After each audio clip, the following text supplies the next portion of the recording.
Tuhan menghantar kami semua di tempat ini. Untuk kembali kami dipelengkapi oleh firman. Berfirmanlah Tuhan, lalu perkataan firman dari pikir hamba-Mu, dan berikan kami semua telinga yang mendengar, hati yang menanggap, sehingga benih kebenaran firman Allah akan bertumbuh di tanah hati yang baik, bertumbuh berakar dan berbuah-buah bagi kemuliaan Allah Bapa. Di dalam nama Tuhan kami Yesus Kristus, kami menyerahkan diri kami dalam pimpinan Roh yang kudus. Haleluya, amin. Si Tuhan, silakan ikut kembali. Salam sejahtera di dalam kasih Tuhan kita Yesus Kristus. Shalom. Si Tuhan. Di malam muda yang WA saya minta channel siaran kita ya, karena mau mengikuti ya, dari Jogja. Puji Tuhan. Tapi ini ada gangguan. Saya pikir dari kamera itu meskipun gangguan nanti bisa ditransfer begitu, ternyata katanya belum ada memorinya. Saya pikir ada memori internal yang menyimpan begitu. Jadi kalau tidak ada memorinya nggak bisa disimpan. Itu harus belajar banyak. Ya, jadi nanti besok mau kesana lihat di tripodnya tripod yang agak tinggi besar yang bisa ditaruh di belakang sana. Kemudian juga nggak tahu yang lain-lainnya. Gitu. Nah, minta maaf untuk kendala ini. Gitu kan ya.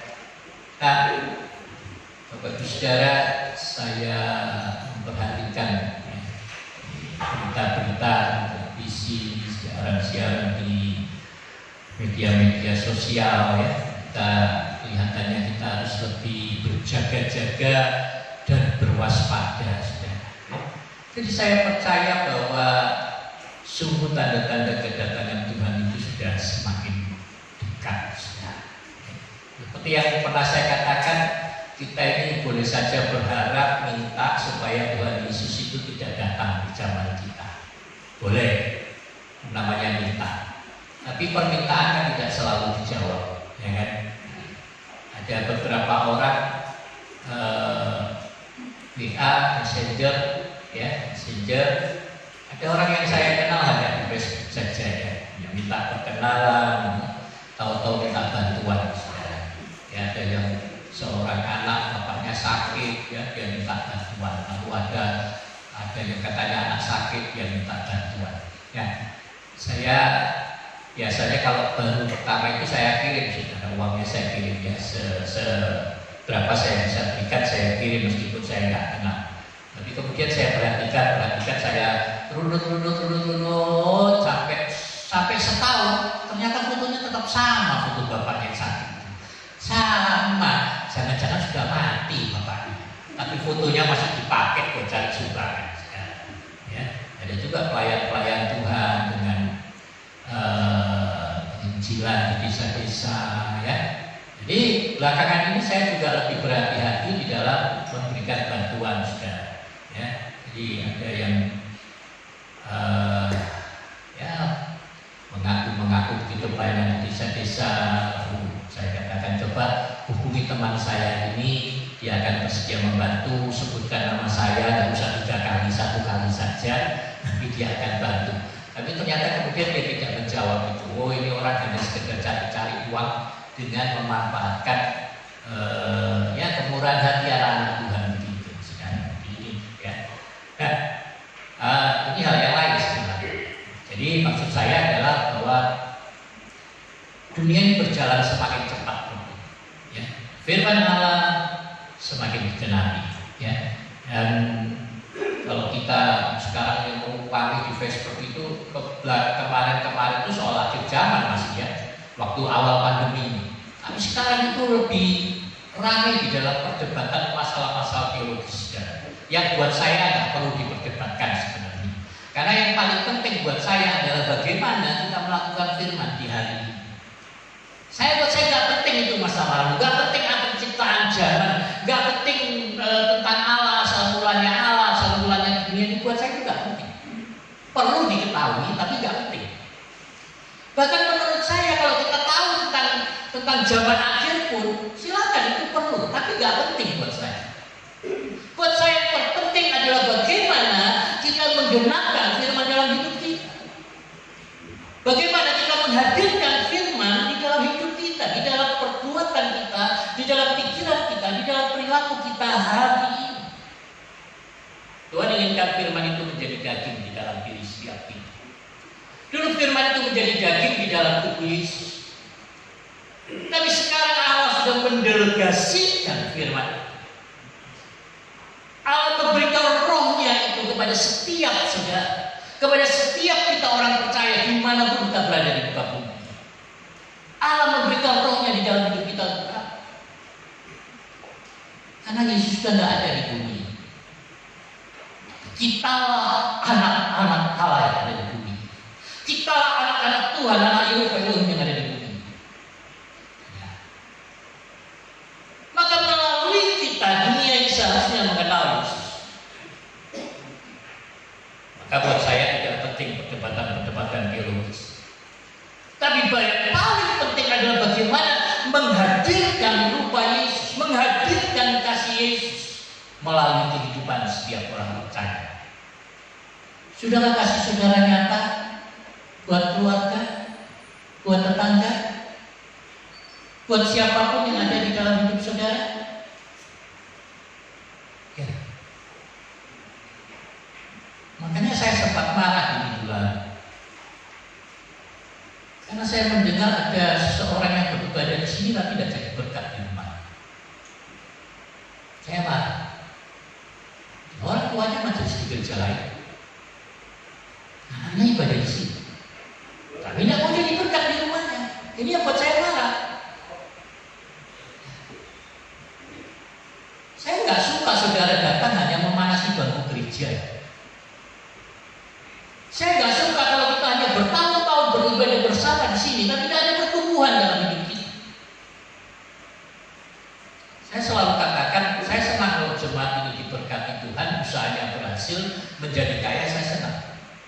Tapi itu nggak penting buat saya.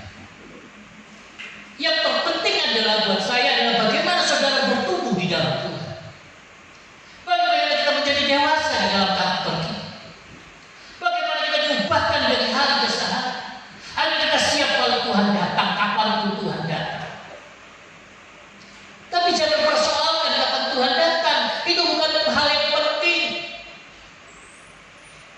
Karena kalau Tuhan nggak datang, percayalah engkau yang bisa duluan datang kepada Tuhan.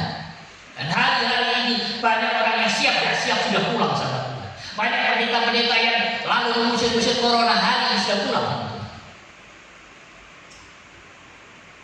Jadi kapanpun kita bisa datang sama Tuhan. Gak usah kena corona. Kepleset sabun aja bisa pulang. Gak usah kena corona. Karena makan durian aja bisa pulang. Ada orang terlalu khawatir dengan kolesterol, terlalu khawatir dengan ini, dengan itu, tapi tidak berjaga-jaga dengan yang lain. Nah. Tapi yang terpenting adalah kapanpun Tuhan panggil kita, kita siap. Nah, cuman masalahnya kapan? Ya, masalahnya kapan? Mari kita membaca di dalam 2 Korintus yang mau mengulangi. Ya, sebenarnya setiap firman, pemberitaan firman itu mengulangi apa yang sudah pernah disampaikan. Karena sebenarnya kan di sini itu aja. Ya. 2 Korintus pasal yang ke-4.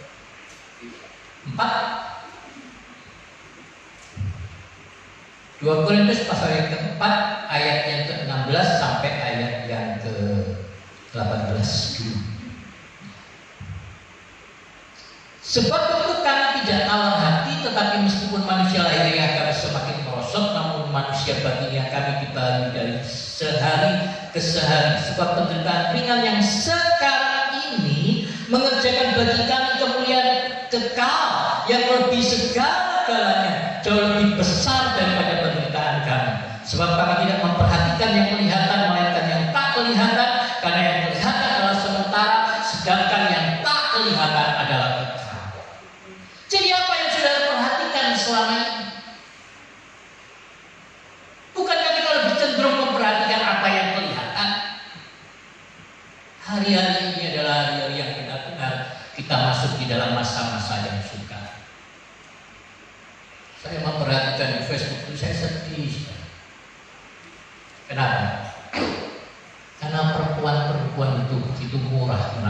dunia. Banyaknya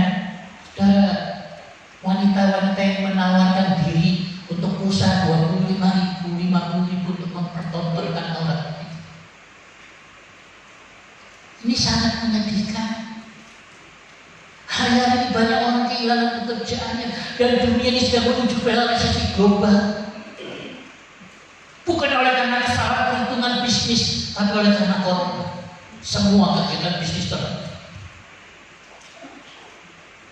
Kita di Kalimantan Timur ini lebih banyak bersyukur kepada Tuhan. Di Jawa itu sudah luar biasa. Kesulitan yang mereka alami sudah luar biasa. Semua, bahkan pada gereja-gereja Tuhan.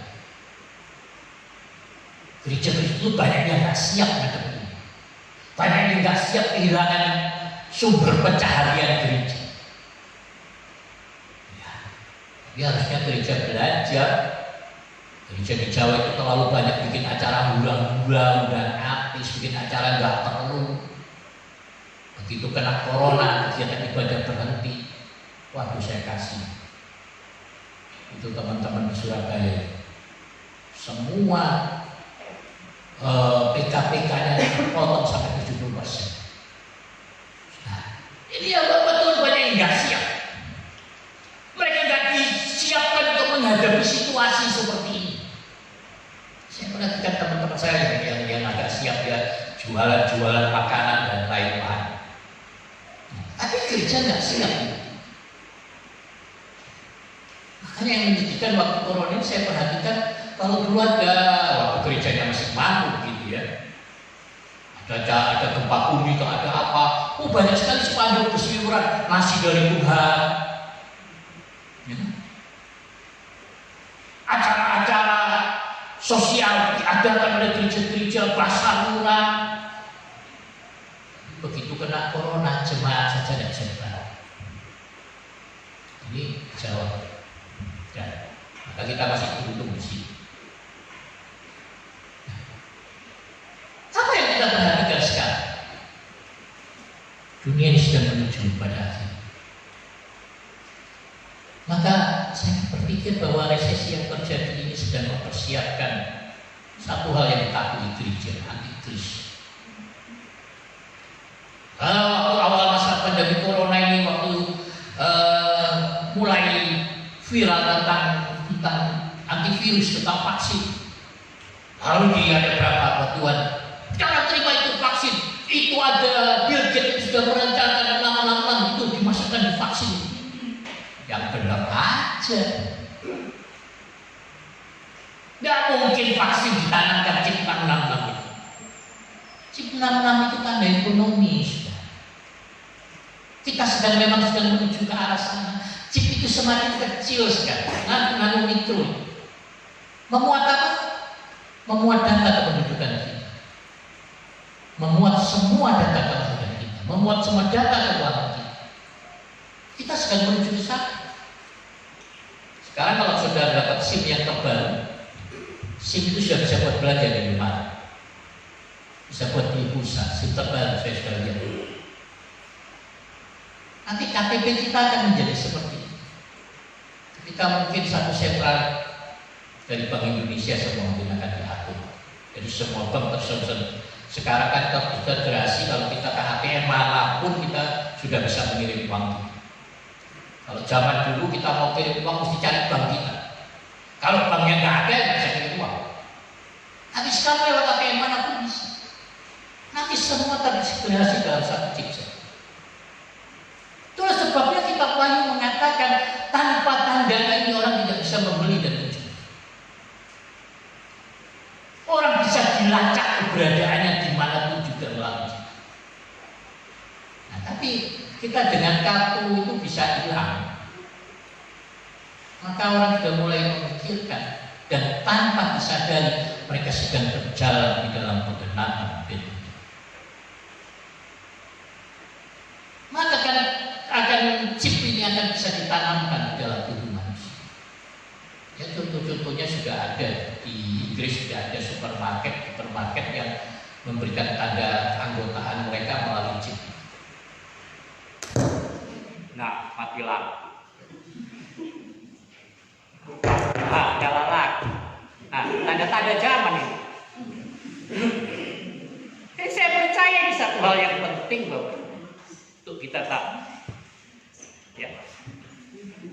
Zaman ini, saat ini, kita sedang di penghujung zaman. Dan firman Tuhan mengingatkan kita bahwa penderitaan yang sekarang ini tidak bisa dibandingkan dengan kemuliaan yang akan datang. Saya lihat ini, tanda-tanda ini hari-hari ini mulai ada gereja yayasan mulai memikirkan. Lalu satu hal, ada seminar-seminar yang malas juga diikuti pendeta-pendeta. Bukan seminar khotbah-khotbah, bukan seminar tentang pengetahuan firman, bukan. Mati suaranya. Jangan. Ada kamera yang nyala. Ya. Nah, seminar apa yang sekarang ini? Seminar pertanian. Untuk apa? Untuk mempersiapkan jemaat kalau mungkin. Karena firman Tuhan katakan tanpa tanda itu orang tidak akan mungkin membeli atau beli. Ya kalau kita tidak punya tabungan, kalau nanti uang semua sudah dalam bentuk digital, kita tidak akan pegang lagi uang kertas. Ya mungkin masih ada uang kertas beredar, karena saya percaya kalau sesuai dengan firman Tuhan 3,5 tahun, maka persiapannya sangat pendek pemerintah. Maka tidak seluruh dunia dan kita harap Indonesia tidak siap. Jadi uang masih bisa dipakai. Tadi kebanyakan uang sekarang mulai beredar dalam bentuk digital. Kita nggak pegang uangnya. Kita pegang aplikasi di HP kita. Kita pegang Dana, Sapaling, apalagi. Macam-macam kan. Kita belanja sekarang, belanja online lewat Shopee, Bukalapak, Tokopedia. Lalu ternyata kemarin katanya ada kebocoran data di Tokopedia. Semua data kita dijual ke pihak ketiga. Nah ini akan ada satu chip yang terintegrasi. Bukan hanya di Indonesia tapi mungkin di seluruh dunia. Saya berpikir apa yang bisa menyebabkan tokoh ini, entah dia IMF, entah apa, entah Bank Dunia, entah apa, yang bisa menguasai seluruh dunia. Maka saya jawab bapaknya ya melalui pandemi corona ini. Ternyata bukan peperangan, ternyata bukan bencana alam yang membuat ekonomi berhenti. Ternyata bukan masalah keuangan global yang membuat ekonomi dunia berhenti, tapi oleh corona. Ekonomi dunia berhenti saat. Amerika sudah diambang resesi, hampir seluruh dunia diambang resesi. Karena terhentinya kegiatan ekonomi karena corona. Tetapi kita sebagai anak-anak Tuhan, mari kita belajar memperhatikan firman Tuhan, karena semua sudah tertulis di dalam firman Tuhan dan sekarang semua sedang menuju pada penggenapan. Maka seperti artikel Zero to Zero yang saya tulis kembali pagi ini, itu karena saya renungkan permintaannya Ibu Pendeta Teli Londa beberapa waktu lalu waktu saya ke Tegal. Coba ditulis lagi, bukan hanya disiarkan pagi, lebih ditulis. Karena ke tempat saya sinyalnya susah katanya. Maka saya tulis lagi. Nah saya katakan bahwa waktu saya menuliskan artikel Zero to Zero itu, ya saya mulai menulis itu tahun 88 kalau nggak salah. Dalam bentuk SMS pendek yang saya kirimkan ke sekitar 1.000 orang setiap hari waktu itu. Lalu kemudian beralih ke WA, beralih ke Facebook. Dan kalau saya lihat semua grup, semua yang saya kirimkan di WA itu ada kira-kira 500 orang yang dapat tiap hari. Di Facebook itu ada sekitar 30 grup, di WA itu 20 grup. Maka saya tahu bahwa seharusnya yang membaca itu lebih dari 10.000 orang. ini rupanya bagian yang nggak menakutkan buat setan, makanya dia nyala. Tidak perlu begitu ya. Ya kan kalau pendeta bilang itu serangan iblis, bukan. Gangguan dari PLN. Situ aja. Terima kasih karena menolong saya untuk tidak berpikir. Tidak. Nah, sampai mana tadi? Lupa kan? Nah, sampai PLN. Situ kan. Jadi PLN. Nah, saya minum dulu deh.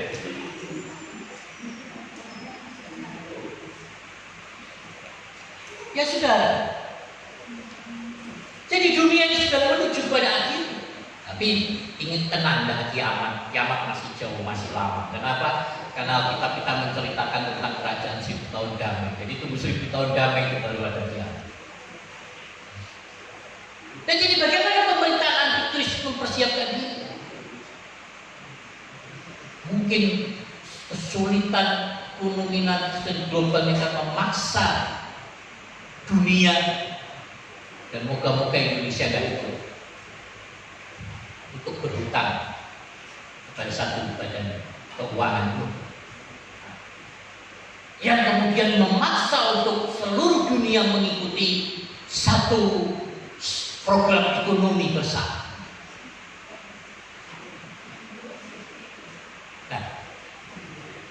Jadi apa yang harus kita persiapkan? Tadi dengan seminar pertanian itu tadi, mereka berpikir kalau nanti semua barter-membarter, maka paling tidak kita harus persiapan. Bisa tanam-tanam sayur untuk kebutuhan sendiri di rumah. Ya kan? Jadi minimal sayur nggak usah beli. Dan ini udah mulai persiapan tanam bawang merah, belakang. Saya juga bertanam, tapi bukan untuk menghadapi Fitri, tidak ada hubungannya dengan ini. Karena memang suka bertanam ya. Dan selama corona ini kan saya nggak pernah jalan-jalan, nggak pernah pergi. Jadi banyak waktu untuk ngurusin tanaman. Tanamannya saya reporting semua itu. Nah ini baru tadi sempat lupa ya. Jadi saya perhatikan saudara waktu, jadi WA ini saya kirim, renungan saya kirim ke banyak orang. Lalu ya banyak orang itu, lalu video juga, video setiap hari kan melalui Eva PPS itu. Lalu saya setelah siaran langsung di pagi hari, saya pindahkan ke YouTube. Saya rekam, saya pindahkan ke YouTube. Nah dari YouTube ini saya bagikan kan semua grup, ke semua grup, semua teman di BA saya. Dan orang Indonesia itu kan sungkanismenya besar. Jadi meskipun nggak suka menerima, ya diterima saja. Tapi nggak kuliah, nggak dibaca. Tapi melalui YouTube kita bisa tahu berapa yang nonton. Nah ini hebatnya YouTube, hebatnya Facebook. Kita bisa tahu video itu berapa kali ditayangkan. Kalau di Eva GBP saya perhatikan lumayan, jumlahnya itu selalu di atas 150. Waktu lalu mencatat 178 penayangan di dalam sebulan. Lumayan. Tapi persentase dari jemaat yang menonton kecil. Kecil. Ya, itu waktu kita belum ibadah bersama. Jadi saya perhatikan ini orang-orang ini banyak nge-like tanpa melihat. Di-like saja. Karena di YouTube kreator itu ada catatan. Dalam 1 bulan ada 4.000 jam tayang. Banyak kan 4.000 jam tayang. Ada pernah sampai 7.000 jam tayang. Tapi ternyata setelah dibagi rata-rata pemirsa yang menonton di situ, rata-rata orang hanya menonton 3 sampai 4 menit. Padahal siarannya rata-rata 15 menit. Kalau dibagi semua itu. Jadi kelihatan sih. Nah, jadi saya pikir ada orang sekarang ibadah streaming atau ibadah langsung dimanapun. Nggak semua orang datang untuk sungguh-sungguh belajar firman Tuhan. Nggak semua orang datang sungguh-sungguh untuk menyatakan bahwa diri mereka anak-anak Tuhan. Bahwa kita datang beribadah di sini benar-benar karena kita mau menyatakan cinta kita kepada Bapa kita, karena kita mau membangun keintiman dengan Bapa kita. Mungkin ada orang datang ibadah hanya sekedar karena dia orang Kristen, supaya kelihatan baik oleh tetangganya bahwa dia orang Kristen yang beribadah. Saya baca di Facebook kemarin, ada orang yang mempersoalkan umat orang Kristen yang mengatakan ibadahnya aja cuma seminggu sekali. Mana bukti cintanya sama Tuhannya? Kami loh ibadah 1 hari berapa waktu.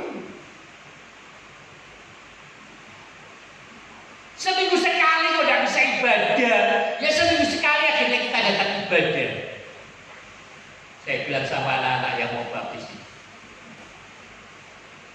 sana datang cukup seminggu sekali, libatkan diri dalam pelayanan.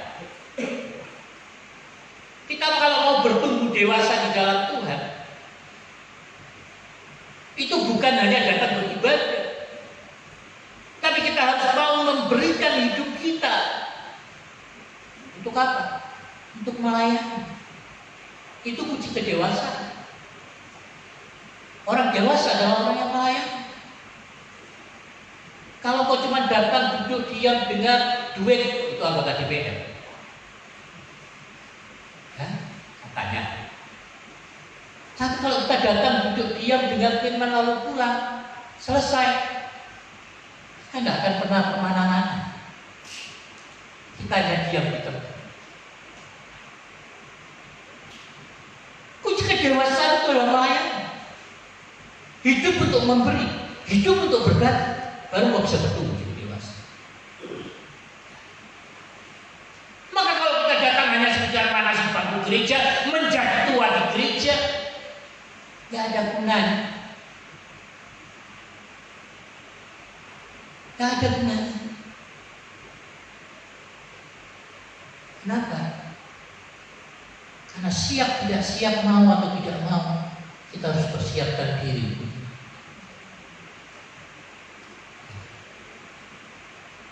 Maka firman Tuhan katakan kepada kita, Yesus menderita mati untuk kau selamat. Kita dimerdekakan dari dosa, kita diselamatkan oleh karena seseorang yang mau mati untuk, mau menderita untuk, mau meninggalkan kemuliaan surga. Itu bukan harga yang murah. Tapi kita selalu menganggap murah itu kemurahan Tuhan. Kita menganggap ringan itu kemuliaan Tuhan. Maka saat firman Tuhan berbicara tentang penderitaan yang kita alami, yang harus kita lalui, yang harus kita jalani, kalau kita mau benar-benar menjadi murid-murid Kristus, kita meremehkan. Tidak ada orang yang suka menderita sebenarnya. Semua kita suka bersenang-senang. Tapi mari tolong jangan melihat yang sementara ini. Ada kemuliaan kekal yang belum kita lihat hari ini. Tapi untuk mendapatkan kemuliaan kekal itu kau harus siap untuk menderita. Cerita yang kita alami tidak akan dapat dibandingkan. Kan belum kelihatan, enak yang senang sekali. Oke lah, itu hakmu masing-masing, silahkan. Saya nggak urus. Tugas saya untuk memberitahukan saudara, terserah saudara mau lakukan atau enggak. Itu bukan urusan saya. Saya nggak mau mikir. Itu apa saya pikir? Dulu loh saya suka pikirin jemaat. Sampai nggak bisa tidur tengah-tengah malam. Saya berdoa pada tengah malam, tiap malam membawa jemaat Tuhan kepada Tuhan, dan akhirnya saya stres. Saya sempat depresi sebagai hamba Tuhan. Saya mau lari dari pelayanan saya. Padahal saya dulu jago berdoa. Banyak hamba Tuhan juga memamerkan dirinya jago berdoa. Saya 5 jam, 10 jam berdoa. Saya banyak baca firman Tuhan, kata Alkitab. Tapi kemudian apa gunanya? Karena sama sekali tidak mendewasakan saya saat itu. Saya menjadi pribadi yang lebih sombong, lebih angkuh, merasa lebih benar dari orang lain. Sampai pada satu titik di mana saya benar-benar tahu bahwa hidup saya hanya semata-mata merupakan anugerah kasih Tuhan. Saya saksikan lalu. Saya itu dulu anak buku di sekolah. Ketemu reuni di Surabaya, reuninya bikin di TP3 di rumah makan Suki. Rame itu rumah makan. Makanan yang menurut saya nggak enak dengan lidah Jawa saya. Apa kita makan kok harus itu? Manu daging, taruh situ, masak sendiri. Ngapain kok ribet-ribet amat? Pesen gaduh-gaduh kan lebih enak, sudah semua ada. Tapi orang itu rame loh. Kami harus pesan, lalu nunggu orang makan. Orang makan kok kita tungguin loh. Jadi teman-teman saya berdirian di situ. Lalu begitu datang, rupanya wajah pasaran, udah 35 tahun berpisah, tetap bisa diingat. Dari jauh itu, Bompio! Sing dhisik goblok tenan iku. Gowo buku ra sitok. Disempitno, sorry, nang sempak. Saudara, saya mendengar nama saya diteriakkan dengan kata-kata seperti itu. Saya langsung mengingat kemurahan kebaikan Tuhan dalam hidup saya. Karena memang benar yang mereka katakan. Saya anak yang paling dulu di sekolah. Anak yang bahkan ketika pindah dari sekolahnya gak ada seorang pun yang tahu. Jadi mereka pikir saya tetap bersekolah SMA di sana, padahal cuma SMP, SMA-nya udah gak ada. Ketika saya pindah dari kelas pagi ke kelas siang, gak ada yang tahu. Sehingga waktu mereka ketemu, oh kamu gak pernah kelihatan di sekolah waktu itu, Bob? Nah, temannya sudah hilang lagi gak penting-penting amat ini anak. Maka saya mensyukuri semua kemurahan Tuhan dalam hidup saya. Lalu apa yang bisa saya lakukan dengan mensyukuri ini? Itu dengan mengerjakan apa yang Tuhan mau. Saat kita mengerjakan apa yang Tuhan mau, saya selalu katakan, itu bukan untuk kepentingan siapapun. Itu untuk kepentinganmu sendiri. Karena kita merasa ketika kita melayani orang lain, ketika kita melayani siapa pun kita pikir, oh enak ya dia. Ketika kita disuruh memberikan pengampunan, kita pikir, kok enak ya dia. Saya akan korbannya di sini. Karena kalau ada orang datang kepada saya mengajukan masalahnya, saya selalu katakan, kalau mau minta doa jangan datang sama saya dari pendeta lain. Saya gak suka berdoa, saya gak bisa berdoa. Benar saya gak bisa berdoa. Kalau saudara yang rajin ikut doa pagi kayak Pak Richard, tanya aja Pak Richard, doa saya kayak apa? Kayak apa lah? Karena tiap hari itu aja saya doakan, saya gak bisa berdoa yang lain-lain. Saya gak suka berdoa buat saudara. Terserah saudara suka pun. Kenapa? Karena saya tahu sudah semua akan bertumbuh di dalam kasih kemurahan. Jadi saya tidak perlu minta supaya saudara bertumbuh. Jadi selalu saya katakan jangan kalau mau doa cari pendeta lain yang tidak berdoa, karena saya tidak pintar berdoa. Saudara lebih pintar berdoa daripada saya. Tapi kalau saudara mau jadi pemenang, saya tunjukkan jalan. Tapi untuk jadi seorang pemenang, ingat seperti yang sering saya katakan, seorang pemenang adalah orang yang siap mengorbankan segala-galanya. Sayangnya kebanyakan orang lebih suka hidup jadi pecundang. Cundang itu adalah orang yang selalu merasa dirinya korban. Sehingga ketika dia dituntut untuk berkorban, dia akan mengatakan, saya kan sudah jadi korbannya selama ini. Kenapa kok saya lagi yang disuruh? Kenapa bukan dia? Yesus mati untuk saudara. Coba Yesus pikirkan hal yang sama seperti ini. Ngapain kok saya harus mati, mereka yang berdosa? Biar aja masuk neraka. Ahok dituntut sama pecinta-pecinta istrinya. Siapa sih nama istrinya Ahok itu? Yang dulu Veronica Lover. Para ibu-ibu pecinta Veronica. Udah tua 67 tahun. Aduh, orang Kristen mati. Menyamakan keluarga yang baru dengan binatang. Dan akhirnya Ahok marah dan menuntut mereka. Dan sayangnya dia tidak memaafkan seperti dulu. Ya, itu urusannya Ahok. Tetap menuntut ibu ini, katanya di penjara. Moga-moga berubah pikiran dalam beberapa hari. Kasihan ibu tua itu kalau di penjara. Dan memang hari-hari ini kita harus menjaga bukan hanya lisan kita, tapi kita harus menjaga jari-jari kita untuk tidak terlalu gatal menuliskan apa-apa, mengetik apa-apa di Facebook dan WA. Orang sibuk ngurusi orang. Nah, saya bilang orang yang hidupnya paling enak itu orang yang nggak suka ngurusi orang lain. Benar. Tanya aja mereka yang suka ngurusin orang.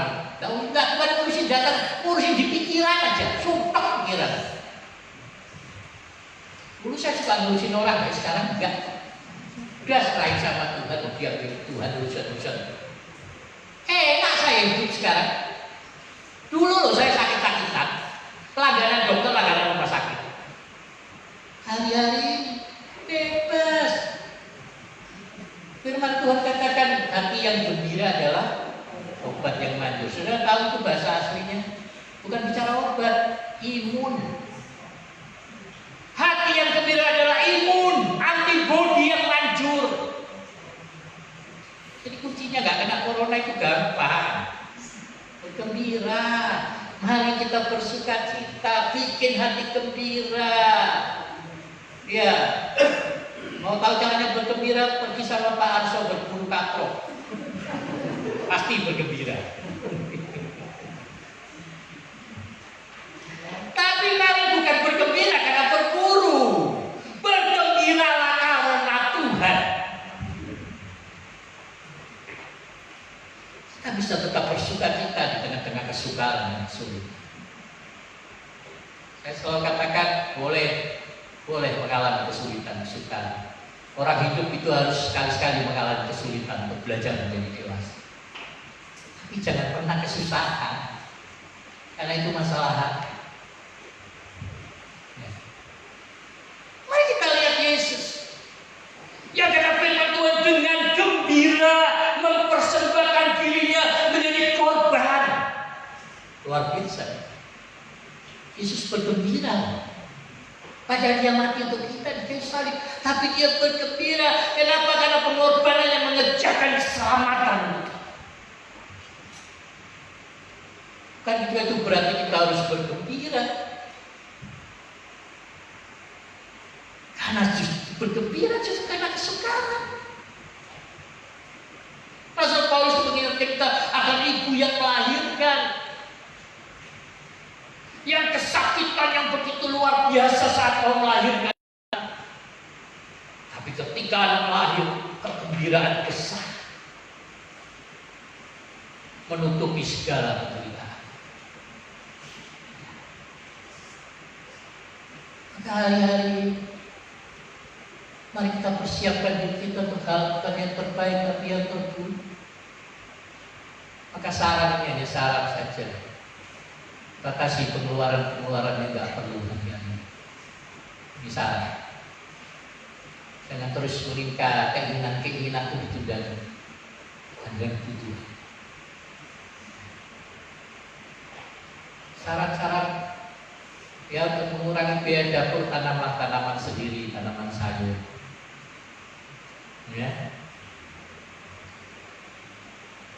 Ini karena COVID ini madu laris. Ya. Madu biroi itu tawon paceng dari Sulawesi Selatan, itu dikembangkan Jepang untuk anti COVID. Makanya saya juga pelihara tawonnya. Pelihara tawonnya untuk apa? Yang pertama untuk memenuhi kebutuhan madu sendiri. Tapi kayaknya ini bukan madu asli. Kenapa bukan? Karena tidak bikin istri saya marah.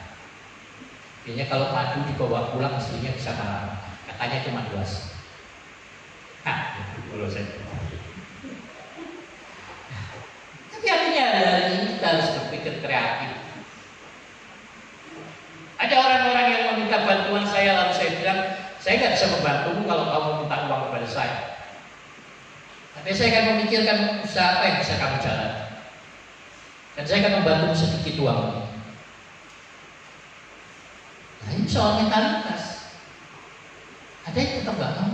Saya butuh uang Pak, bukan untuk kerja. Dari keren. Dari begini. Ya. Tapi saya bukan hanya mengajar, saya melakukannya. Dan saya ingin saudara melakukannya. Tapi hal yang terpenting bukan. Karena ada satu masa di mana firman Tuhan mengatakan kepada kita bahwa ada harta yang harus kita bayar selama. Ada harta yang harus kita bayar. Mungkin itu dengan nyawa kita. Mungkin itu dengan kematian kita sendiri. Sudah siapkan kan? Percayalah, kita tidak akan pernah benar-benar siap.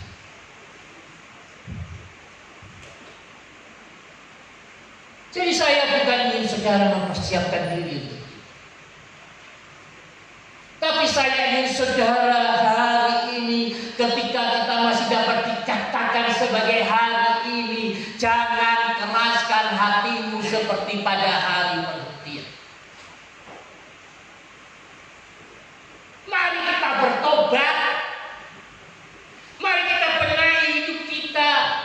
Tuhan tidak peduli siapa engkau sebelumnya. Tuhan tidak peduli masa lalumu. Tuhan tidak peduli 1 jam sebelum hari itu. Tapi Tuhan peduli engkau saat ini. Tuhan peduli saya saat ini. Masa lalu kita sudah terkubur dalam bayang-bayang waktu. Tapi hari ini dan di depan ini, maukah engkau membangun keintimanmu dengan Dia? Maukah engkau mengisi hati pikiranmu dengan firman? Maukah engkau mempersembahkan tubuhmu menjadi persembahan yang hidup, kudus dan berkenan kepada Tuhan? Maukah engkau untuk membagi kehidupanmu dengan orang lain? Maukah engkau hidup untuk melayani, hidup untuk memberi, hidup untuk berbagi? Maukah? Itu bukan untuk kepentingan orang lain, itu untuk kepentinganmu sendiri. Dan dulu saya menuntut istri saya, menuntut anak-anak saya, menuntut jemaat Tuhan di tempat ini untuk mengikuti keinginan saya.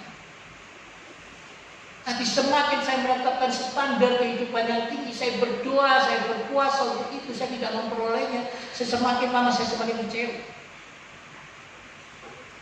Tapi pada satu titik saya menyadari bahwa setiap orang bertumbuh menurut cara kehendak Tuhan adalah.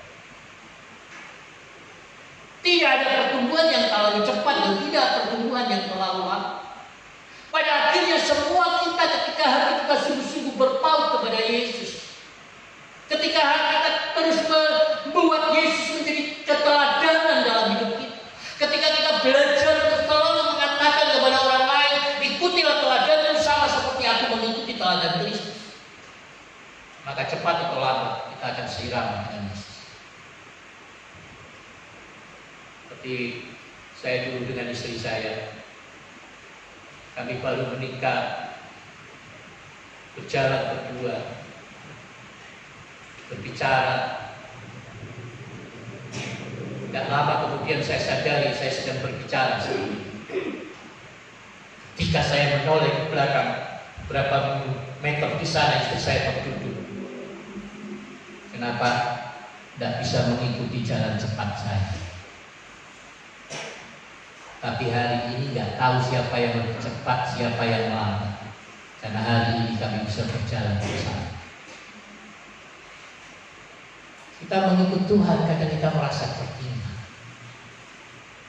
Tapi percayalah, ketika engkau mau terus mengikuti langkah Tuhan, satu kali kau akan melihat keseiraman. Jadi mari mulailah, bangun kebiasaan baru dalam hidupmu. Kalau sudah menjadi kebiasaan, mari tingkatkan lagi untuk membaca firman Tuhan secara teratur, membaca Alkitabmu secara teratur, dengarkan firman Tuhan, perkatakan firman Tuhan, bawa nilai-nilai firman Tuhan itu dalam hidupmu, bawa nilai-nilai firman Tuhan dalam usahamu, bawa nilai-nilai firman Tuhan dalam pekerjaanmu, bawa nilai-nilai itu, bangun nilai-nilai itu di dalam hidupmu. Mulai bangun keimanan dengan Tuhan. Dan biarlah Roh Kudus yang akan menolong saudara mempersiapkan. Berhentilah urusi orang lain. Percayakan suami, istri, anak-anak, orang tua, siapapun kepada Tuhan, tak perlu ngurusi mereka. Percayakan saja. Engkau tidak bisa menjaga istrimu, suamimu, anak-anakmu 24 jam. Tuhan yang bisa menjaga mereka. Percayakan saja. Tapi mari bangun dirimu. Bangun dirimu menjadi bangunan rohani rumah Allah yang hidup. Bangun dirimu menjadi bait Allah yang hidup. Berjalanlah bersama dengan Tuhan. Maka kau akan melihat orang-orang ini Tuhan akan berikan.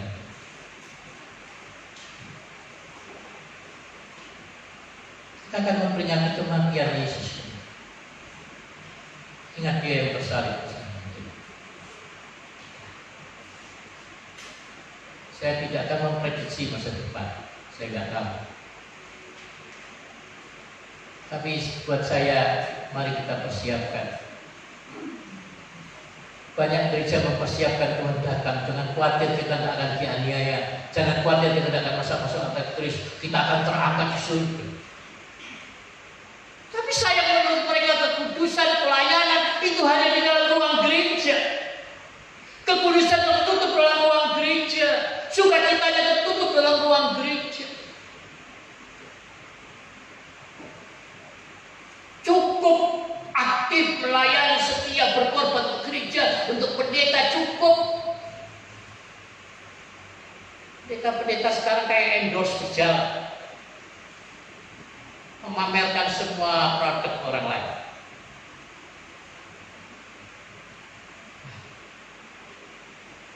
Tapi kita apa yang kita bawa dalam hidup? Apa yang kita pamerkan kepada orang lain?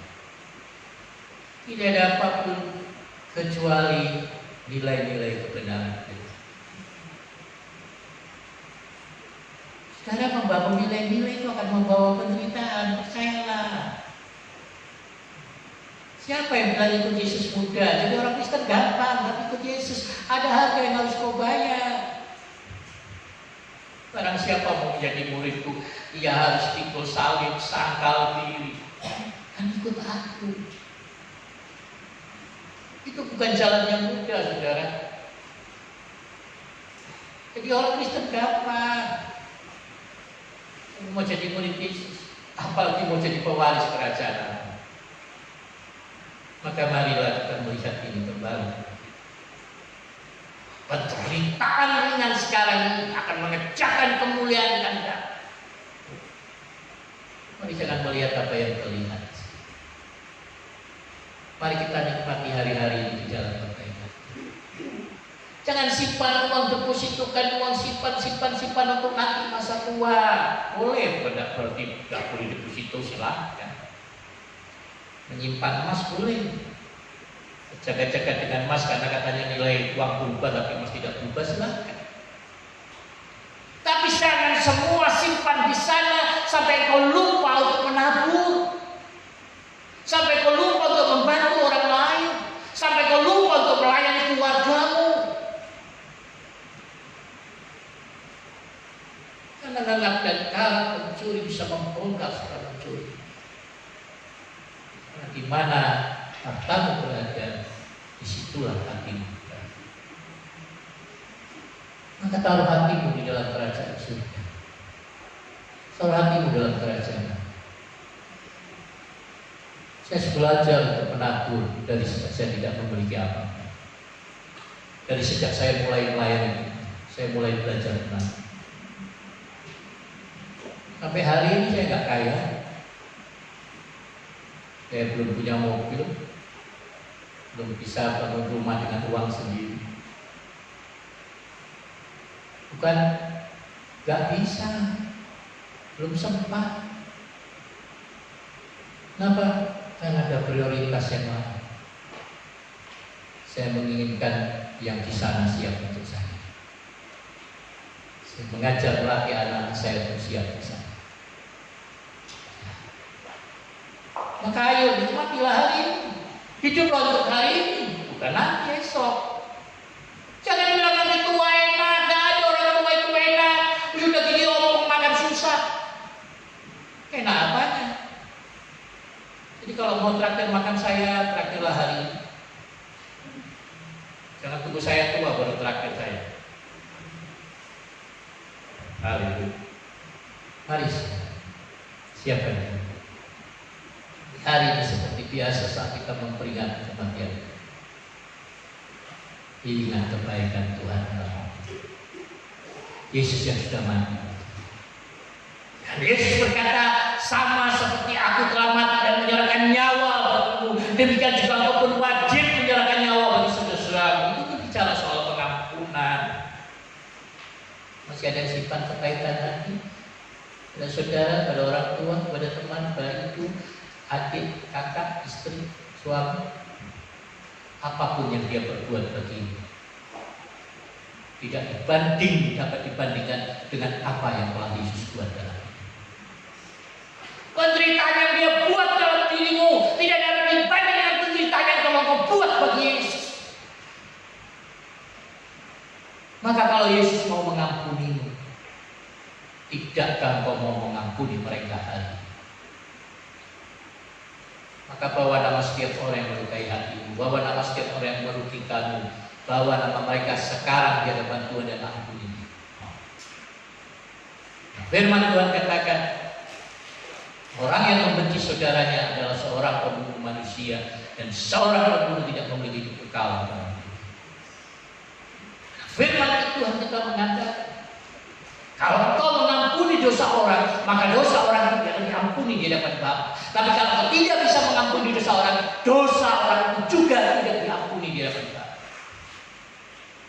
Maka kalau kau mau makan dari perjamuan, ampunilah setiap orang yang bersalah kepada-Mu.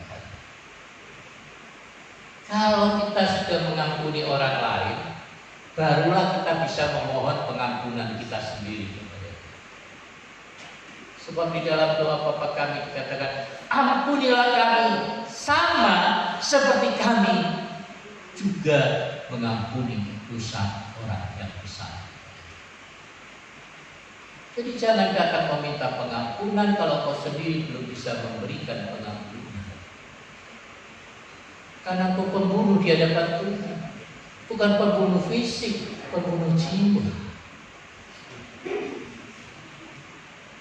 Kemari lihat dirimu adalah bait Allah yang hidup. Jangan kotori itu bait Tuhan dengan kenajisan, dengan percabulan, dengan iri hati, dengan kedengkian, dengan pesta pora, dengan kemampuan. Itu pengubah Roh Kudus yang harus bertanggungjawabkan kepada Tuhan.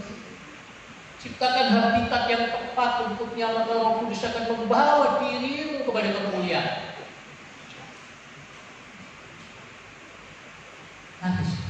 Saya percaya bahwa semua kita akan keluar sebagai pemenang. Tidak ada kecundang di sini. Semua kita lebih dari pemenang. Hanya kau belum tahu siapa dirimu saja. Mari kita bangkit.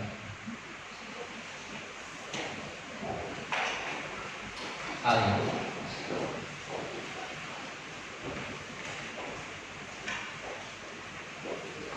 Mari siapkan diri.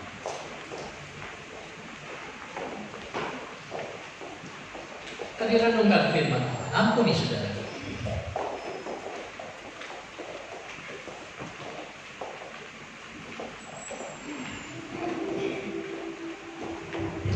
Mari Roh Kudus persiapkan kami.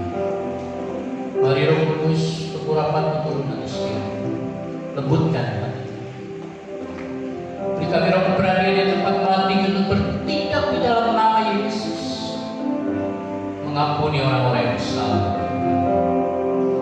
Mengampuni mereka, sebab Kau telah memberikan kuasa dan hak pengampunan kepada setiap kami. Sebab jikalau kami tidak bisa mengampuni dosa orang, maka dosa orang itu tidak diampuni di hadapan Tuhan. Dan saat kami mengampuni dosa orang lain kepada kami, maka dosa orang itu pun akan Tuhan ampuni. Maka biarlah kami bukan hanya sekedar bangga dengan kekuasaan yang memberikan, tapi kami benar-benar bertanggung jawab dengan kekuasaan yang diberikan. Kami mengampuni mereka. Kami mengampuni mereka yang melukai kami, yang memanfaatkan mereka. Kami mengampuni. Kami boleh memohon pengampunan kami atas dosa dan kesalahan yang kami buat kepada-Mu. Dan Kau Allah yang setia dan adil, dan Kau akan mengampuni segala dosa saat kami datang mengakuinya. Kalau kami siap menjadi seorang pemenang, Roh Kudus curahkan kuasa Roh atas kami hari saat ketika kami memperingati kematian Yesus sampai di datang kembali. Biar kami boleh menjadi satu dengan satu di dalam Roh, satu di dalam firman.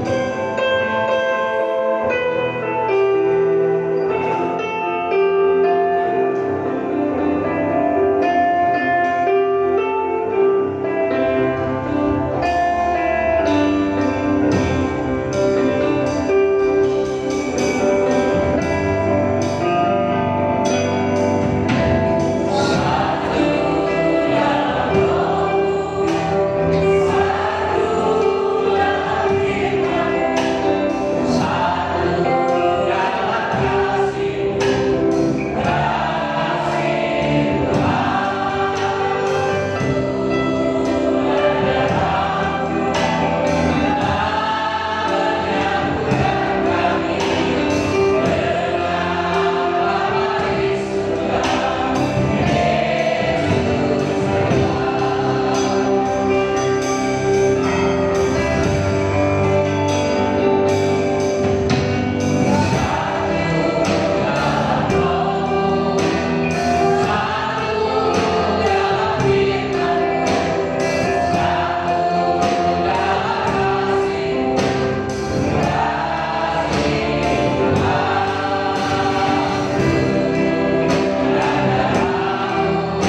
melukai hati kami, orang-orang yang telah merugikan dan mengecewakan kami.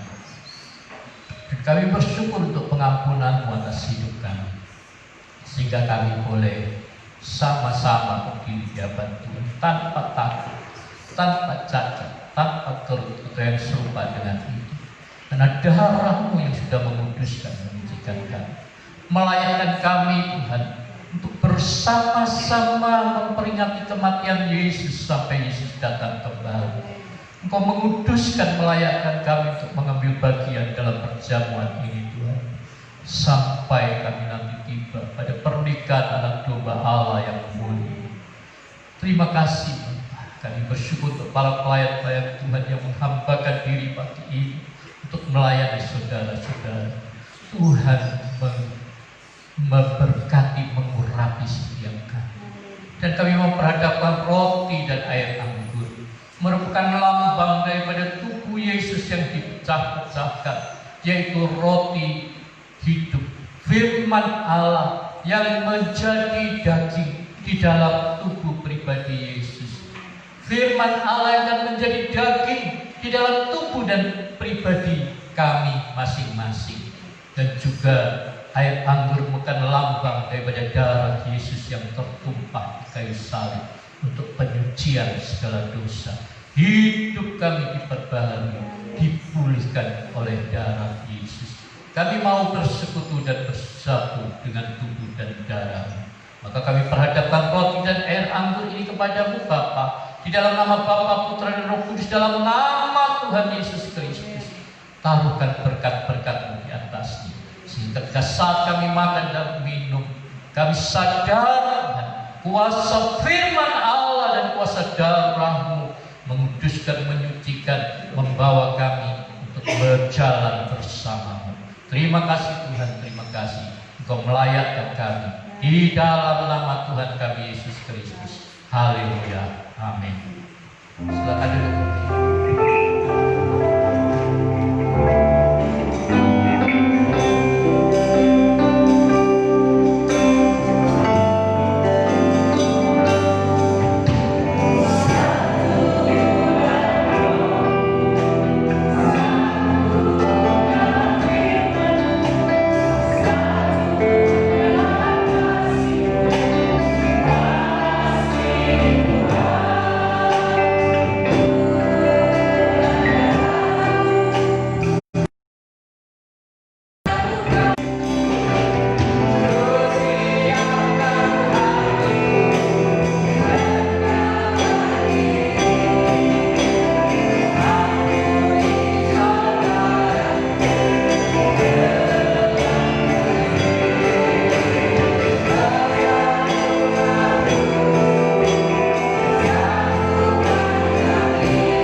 Mari kita di hadapan Tuhan dan angkat roti yang sudah dipecahkan, merupakan lambang daripada tubuh Yesus yang mengalami kesusahan, penderitaan, kesukaran atas kayu salib, yang mengorbankan dirinya, nyawanya, yang meninggalkan dan menanggalkan kemuliaan surga bagi kita, merendahkan diri menjadi manusia, bahkan menjadi hamba sama seperti kita, sampai mati atas kayu salib untuk penebusan, untuk pengampunan, untuk penyucian atas tubuh dan hidup kita. Haleluya. Angkat roti ini lebih tinggi dari kepala kita, dan dengan jalan kita mengakui otoritas kuasa dan kewenangan pada roti yang hidup, yaitu kuasa kebenaran firman Allah atas tubuh dan juga atas kehidupan. Sebab apa yang telah kuteruskan kepadamu telah aku terima dari Tuhan, yaitu bahwa Tuhan Yesus pada malam waktu Yesus diserahkan mengambil roti, dan sesudah itu Yesus mengucap syukur atas.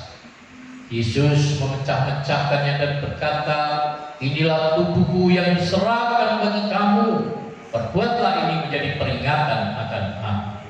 Saudara-saudara, bukankah tubuh Yesus yang telah dipecahkan, yang kita pegang tinggi adalah tanda persekutuan kita dengan kuasa kebenaran firman. Di dalam nama Tuhan Yesus Kristus, sama-sama makan dengan percaya.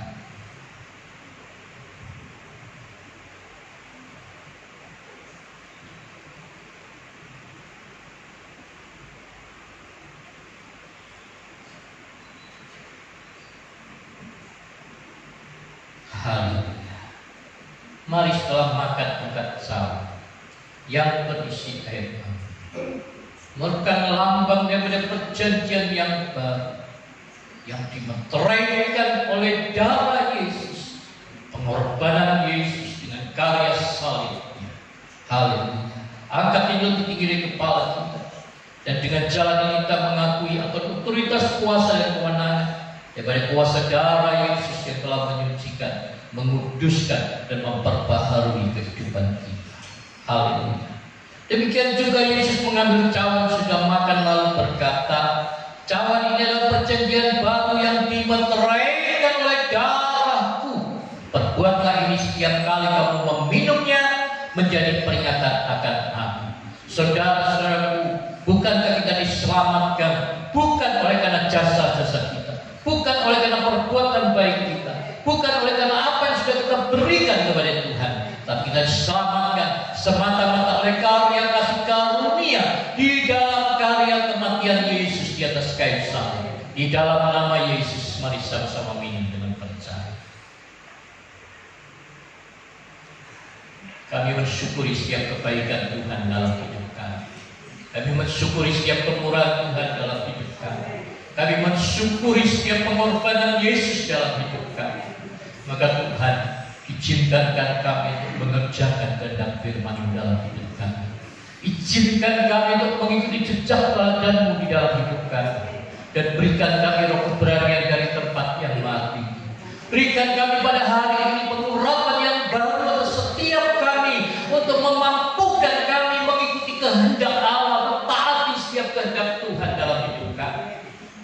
Bawa kami Tuhan untuk menjadi garam terang, karena terang hanya berbuahkan kasih, keadilan, dan kebenaran. Maka biarlah kehidupan kami menjadi berkat bagi banyak. Kami sungguh percaya kemanapun kami pergi, kami beruntung.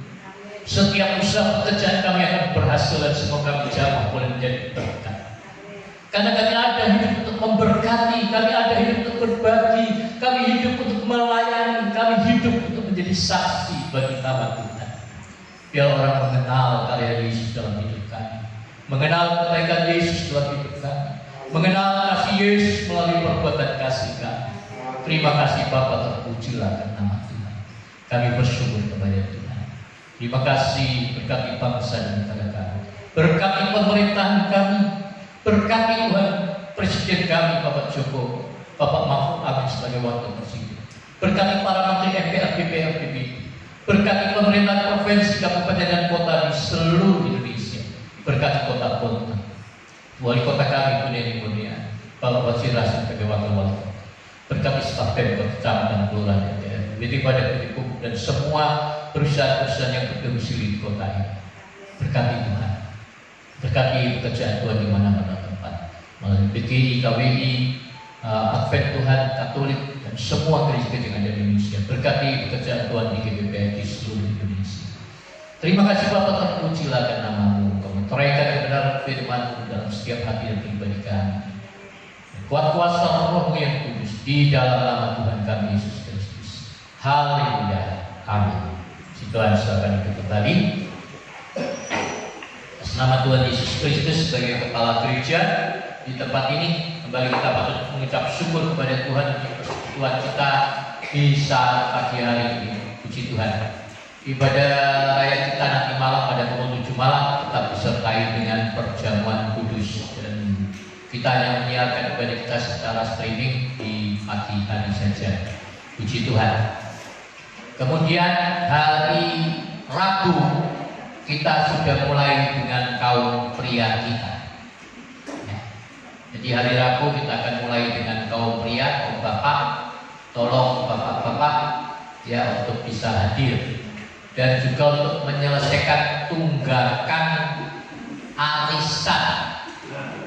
Arisannya sudah selesai tapi yang menerima belum dibayar katanya, karena masih ada yang menunggak arisan. Ya, jadi yang sudah terima arisan jangan lupa untuk membayar tunggakannya ya. Tolong Pak Dwinya kebingungan gitu. Nah, si Tuhan ya, nanti bisa mulai arisan yang baru.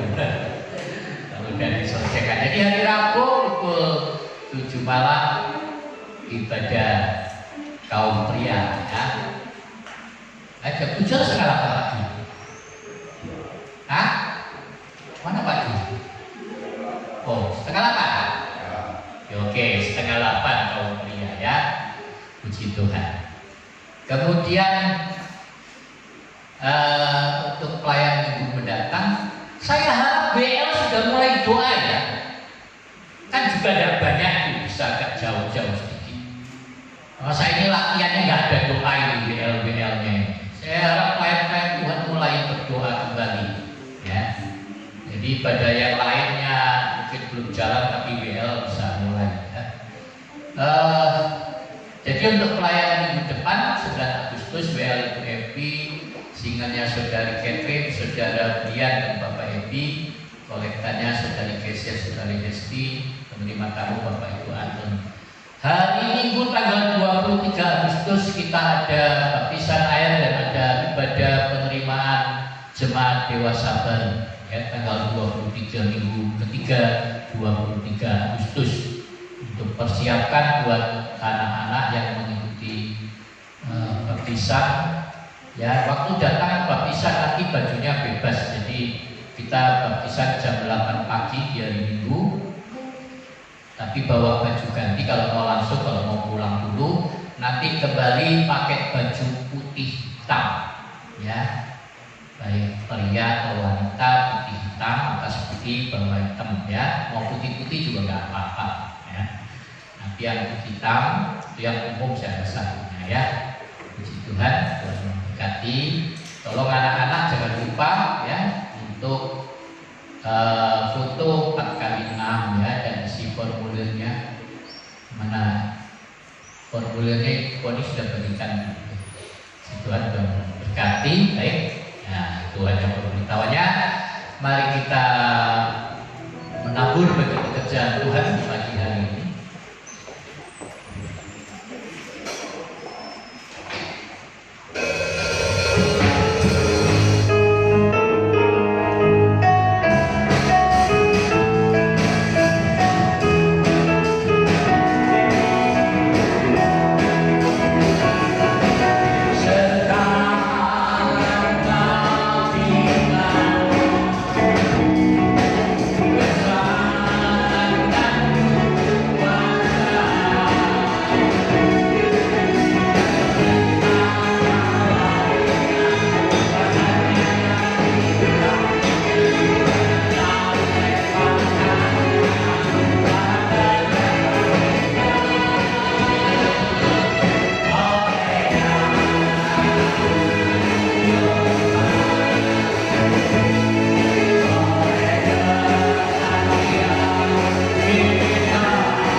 Maka setiap kami yang sudah mengembalikan persepuluhan milik Tuhan berbagi kehidupan dengan hamba Tuhan.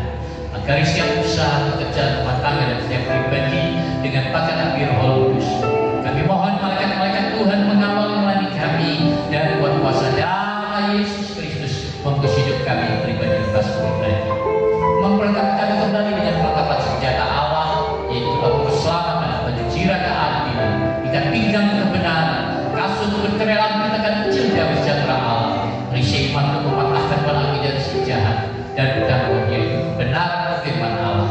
Ajar kami untuk memahami betapa panjang, dalam, lebar, luas dan tingginya kasih Kristus, sehingga kami boleh bertumbuh, berakar dan berbuah-buah bagi kemuliaan Allah Bapa di surga. Dan marilah Bapak Ibu saudara-saudariku, sementara di selesainya seluruh rangkaian acara ibadah kita, kembali kita akan berpisah satu dengan yang lain untuk melanjutkan karya hidup kita bagi kemuliaan Yesus Kristus Tuhan.